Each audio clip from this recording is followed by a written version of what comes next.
Hello, and welcome to the Kathleen Spracklin podcast. I am a woman on a mission to gather a cadre of writers, thinkers, and teachers who are transforming the world, one character at a time. And it all starts with one thing: a deep understanding of human motivation, why people do what they do, and the forces that drive them. To gain that understanding, I am mining the intersection of psychology, theology, and philosophy to make you a better writer. And I'm also a teacher of Zettelkasten. And today, what fun! My podcast, the video today, is right down the middle between my love of the character traits and my love of my favorite tool for the work I do, the Zettelkasten.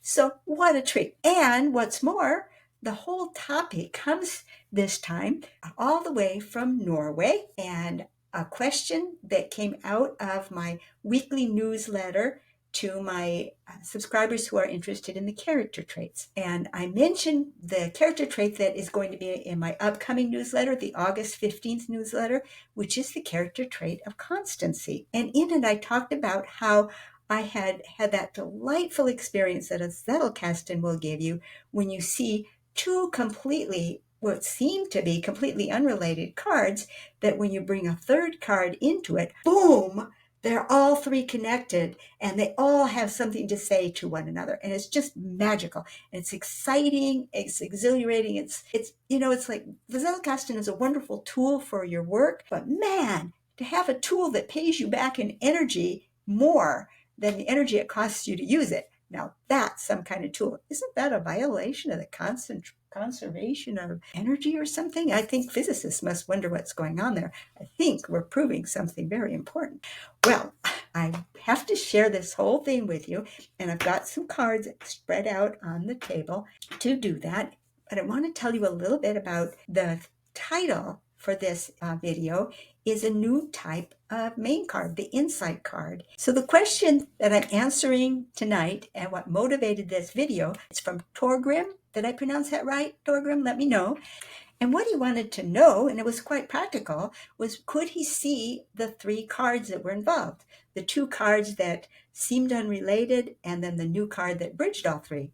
Well, I didn't think of including them in my email, but boy, that's certainly a practical question. And it also made me realize when I gathered the cards and pulled them out on my desktop that what I was really dealing with in that third card that caused the synergy to pop a new type of main card. So that caused me to make a new main card about the new type of main card. I'm getting pretty meta here, but it is important, and it all makes sense. So let's go over to the down facing camera. I'll show you some cards and I'll talk about all of the fun that came up from this question. So thank you. Let me just tell it as it happened and show the appropriate cards as I get to them. If you want to be on my mailing list, you can get on my mailing list at kathleenspracklin.com/ZK dreams, ZK as in Zettelkasten. And you can find this link also in the show notes. I was working on my newsletter for the month of August. It will come out August 15th. And the character trait that I'm studying or going deep into this time is the character trait of constancy. So I had pulled my cards out of the Zettelkasten to help me write what I wanted to say about constancy. And I had put all of the information started writing on my yellow legal pads and tracked where everything was going. And in the process of doing this, I kind of came on an insight. And the insight that I came onto was looking at, in the nature of constancy, what the struggle is like and what leads to victory and what leads to loss. And I realized when looking at that I actually had something that I wanted to capture as an insight. If we focus on the task that we're working on, yes, we're employing constancy to get through, but that very effort becomes a weak spot. But if we go to foresight, another character trait, foresight can support that constancy by shifting the focus to the attainment of the larger aim. So instead of focusing on this, oh, we got to slug our way through, oh, there's so far to go, if we let foresight help us in that and shift our focus, then we can get a new burst of energy. So this was a thought, but it was a thought that I was going to put in my newsletter, so I cited it here. And even when I have my own thoughts going into my Zettelkasten, I still include a response to my thought as though I were not the author of that thought. And so my add-on thought was this purple stuff, ignore the red for the moment. Constancy provides the push to get through the long road ahead, but it's best to have a long-range focus. So that was my summary and my talk back to this thought here. So then I had to go look at, well, where is this going to go into my Zettelkasten? Well, it was a pretty easy placement. It went with another card that was about foresight and about the helpful value of foresight. It fit right in. It got its new card number. Now, having gotten its new card number, my next job is to take each keyword in this tagline, in this memory prompt phrase, and go ahead and put in index entries into each of these words using the whole tagline for each entry. And so it came that I had to put in an entry for the word focus. When I did that, I'm over here now on my index card. Focus has been used a number of times in my Zettelkasten, so it has merited its own card. So it's got a whole focus card. And as part of my practice, because it is energizing, I like to read through all of the entries that I already have so far in this vicinity. Well, that's part of how I discovered that when I just put in a directory title like these guys with a purple bracket, they give me no energy at all. They're just dead titles. But when I have an entire memory prompt phrase, I get energy just remembering those cards. And in the process, something amazing happened. I thought about this card about the unbendable arm. And I'm going to pull the card to show you because that was the request that I had. You can see that I'm afraid to try to pronounce your name again. I'm sorry. So here is the card for the unbendable arm. And this one comes out of martial arts. And it's a practice. It's you line your people up in pairs. And you have one person extend their arm out over and rest it on the shoulder of the other. And the other one is going to pull down on the elbow to try and cause the arm to bend. The first time around, you tell the person with the straight arm, don't bend your elbow, don't bend your elbow. And since the elbow isn't terribly strong, it turns out to be fairly easy to bend it. However, if you then tell the first participant, focus on energy flowing out through your fingertips. Your arm is straight so that energy can flow out through your fingertips. Now the partner is shocked to discover how much harder it is to bend that arm. And it was just the shift in focus that caused that arm to suddenly be unbendable. By the way, this is from Ken Caputo and Stephanie Roy, their Thai Academy, and it's from Lesson 1, Cycle 3, Week 2, Level 1, Cycle 3, Week 2 of the Thai Academy. So my response to that was don't focus on the hand part, focus on your goal.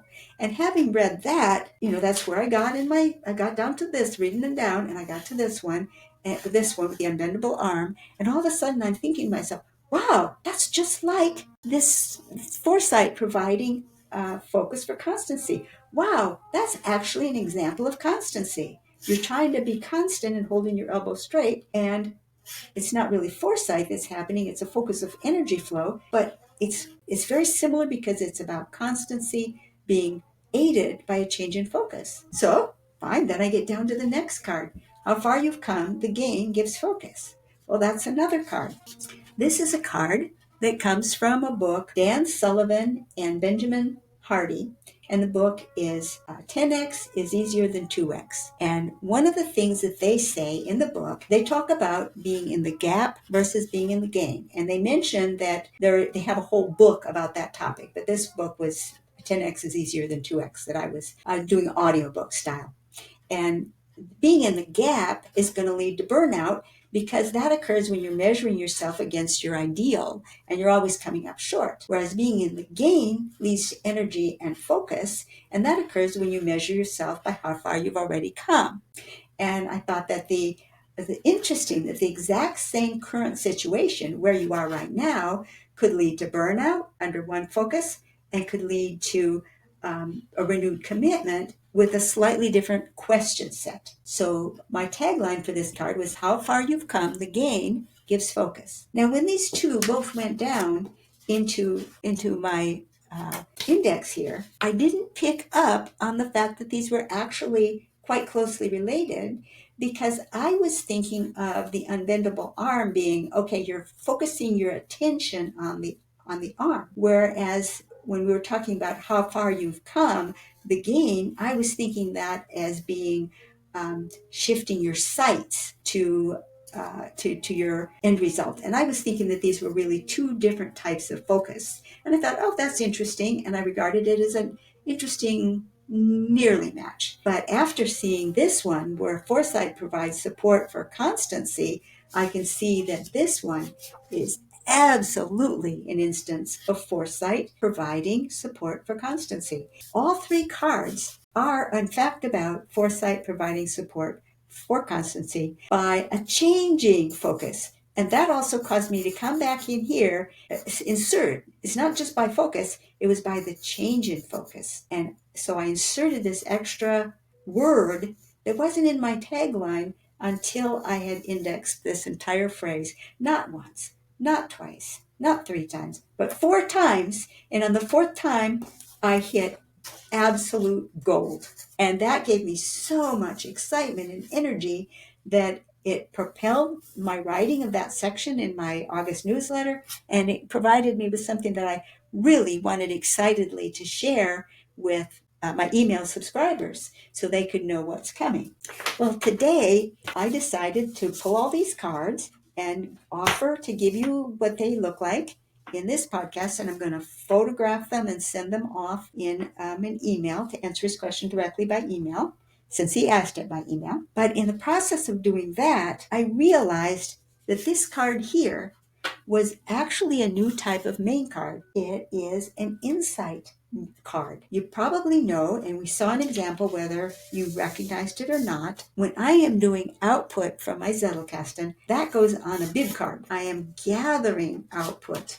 I am gathering writing and collecting it all so that I can track where I've written the words that are going to go into my newsletter on this topic, so that I can then transcribe them and format them and edit them and do all the things I have to do to actually turn them into my physical newsletter.